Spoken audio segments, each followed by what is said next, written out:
হঠাৎ করে কারেন্ট চলে যায়। আমার ভাসুর আমার ঘরে ঢুকে পড়ে, কিন্তু না, আমি জানতাম না যে আমার ভাসুর আমার ঘরে এসেছে, কারণ আমার দরজাটা খোলা ছিল।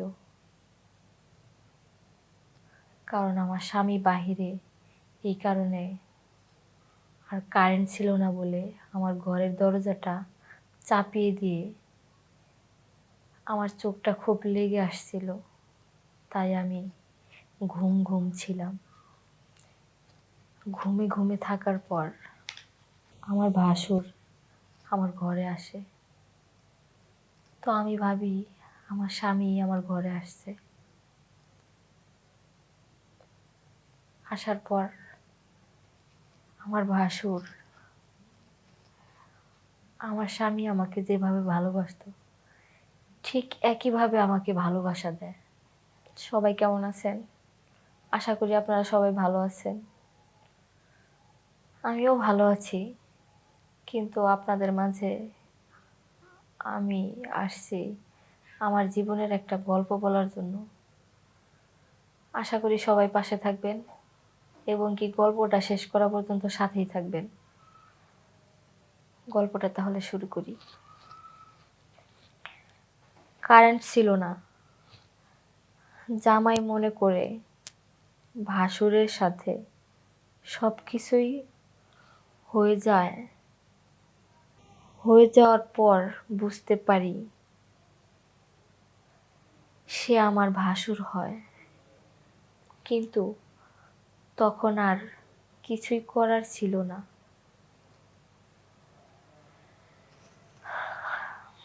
যা হবার হয়েছে সেটা চিন্তা করে লজ্জা করলে কি আর ফেরত পাওয়া যাবে? এটা এখন পর্যন্ত কেউ জানে না, শুধু আমিই জানি আর আমার ভাসুর জানে।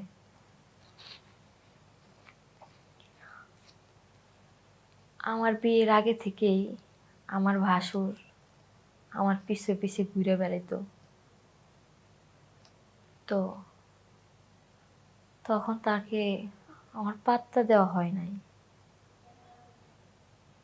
কারণ বিয়ে শাদী এগুলো আমার মাথায় ছিল না। তারপর বাবা মা দেখে তারই ভাইয়ের সাথে আমাকে বিয়ে দিল। কার সাথে বিয়ে দিল? যে ছেলেটা আমাকে পছন্দ করতো, আমার পিছে ঘুরে বেড়াইতো, তার সাথেই আমার বিয়ে দিল। বিয়ে হওয়ার পর 3-4 মাস আমার স্বামীর সাথে সংসার চলতেছিল।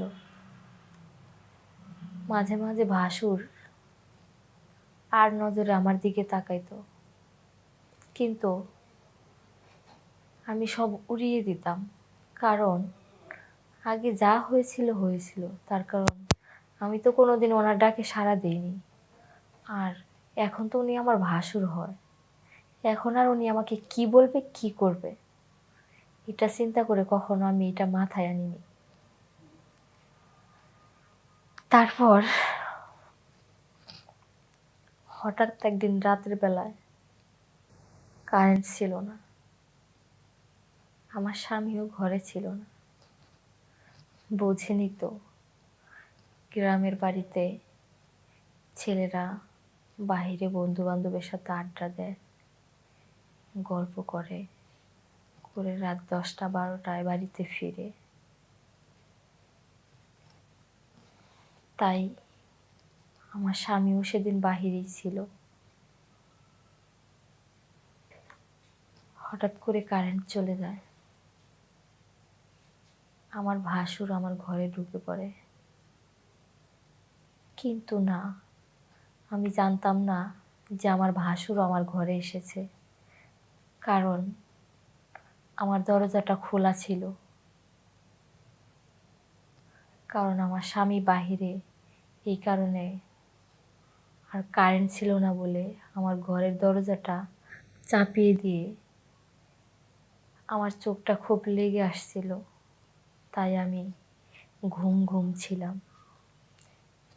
ঘুমে ঘুমে থাকার পর আমার ভাসুর আমার ঘরে আসে। তো আমি ভাবি আমার স্বামী আমার ঘরে আসছে। আসার পর আমার ভাসুর আমার স্বামী আমাকে যেভাবে ভালোবাসতো ঠিক একইভাবে আমাকে ভালোবাসা দেয়। তো আমি আমার স্বামী মনে করে তাকে জড়িয়ে ধরে তার সাথে আমি আমার মনের চাহিদা পূরণ করি।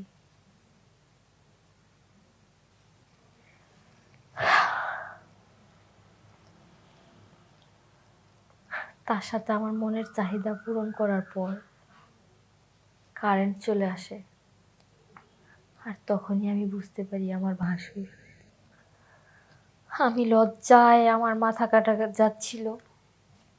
কি করব, কিভাবে আমি এই বাড়িতে থাকবো, কিভাবে আমার ভাসুরের সামনে আমার মুখ দেখাবো, আর আমার ভাসুরই বা কিভাবে আমার সাথে এই ধরনের কাজ করতে পারলো। যা কিছুই হোক, আমি তো তার ছোট ভাইয়ের বউ।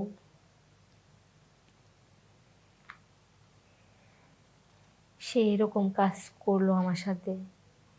এই কাজটা যদি বিয়ের আগে করতো তাহলে তো আমার বাবা মা তার সাথেই আমাকে বিয়ে দিত।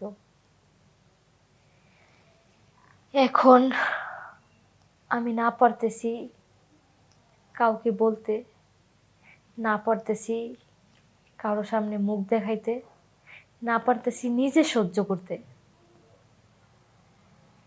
কেউ তো আমাদের এই কথাটা জানে না, শুধু আমার ভাসুর জানে, আর আমি জানি, আর উপরওয়ালা জানে, আর কেউ জানে না।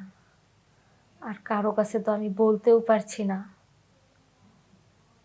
লজ্জায়, ঘৃণায়। কারণ আজ যদি আমি আমার স্বামীর কাছে এই কথা বলি, আমার সংসারটা ভেঙে যাবে। আমার শ্বশুর শাশুড়ি কারো কাছে যদি বলি তাহলে আমাকে বদনাম দিয়ে আমাকে এই বাড়ি ছাড়া করবে। আর এই সমাজের লোক আমাকে ধিক্কার জানাবে। তাই আমি সব কিছু মুখ বুঝে এখানেই পড়ে আছি। কি করার আছে আমার? কোথায় যাইতে পারি আমি? কার কাছে বলতে পারি? যার কাছে বললে আমার মনের কষ্টটা একটু হলেও কমে যাবে। ঘরের স্বামীর কাছে বলবো, সেও তো তার আপন ভাই। সে কি বিশ্বাস করবে আমার কথা? বিশ্বাস না করে উল্টো আমাকেই তো দোষারোপ করে বাড়ি থেকে বের করে দিতে পারে। এই কারণেই আমি সব কিছু মুখ বন্ধ করে এখানেই পড়ে আছি। কারণ আমি যদি আমার বাবার বাড়িতে যাই এখন, সবাই বলবে ওই তো অমুকের মেয়ে দুশ্চরিত্র ছিল। এই কারণেই অমুকের মেয়ে পারভিনকে বাড়ি থেকে বের করে দিয়েছে। আমার বাবা মা আমার জন্য লাঞ্ছিত হবে, মানুষের কথা শুনবে। আমি এটা কখনোই চাইনি, চাইও না। তাই আমি কারো কাছে বলি না। যাক, যা কিছু আছে আমার ভাগ্যেই। আমি কারো কাছে বলিনি, আর বলবো না। এতে আমার যা হওয়ার তাই হবে। যদি কোনোদিন আমার এই সংসার ছেড়ে চলে যেতে হয় তখন চলে যাব, কিন্তু এখন আমি কারো কাছে বলবো না। যাক, আমি আপনাদের উদ্দেশ্যে বলি, আপনাদের যদি কোনো বোনকে বা কোনো ভাইকে বিয়ে করান, আপনারা কেউ ভাইয়ের বউয়ের সাথে বা বোনকে বিয়ে দেওয়ার আগে সব কিছু যাচাই করবেন, তারপর বিয়ে দেবেন বা বিয়ে করাবেন। ছোট ভাইয়ের বউয়ের সাথে এরকম কাজ করবেন না। তার কারণ সেও তো আপনার ছোট বোন হইতে পারতো, বা তাকে আপনার ছোট বোন হিসাবে আপনি দেখতে পারতেন। এরকম অন্যায় করাটা ঠিক হয় নাই। আপনারাও দেখে শুনে বিয়ে দিবেন, আগে যাচাই করবেন। আপনাদের সবাইকে ধন্যবাদ। আসসালামু আলাইকুম। আল্লাহ হাফেজ।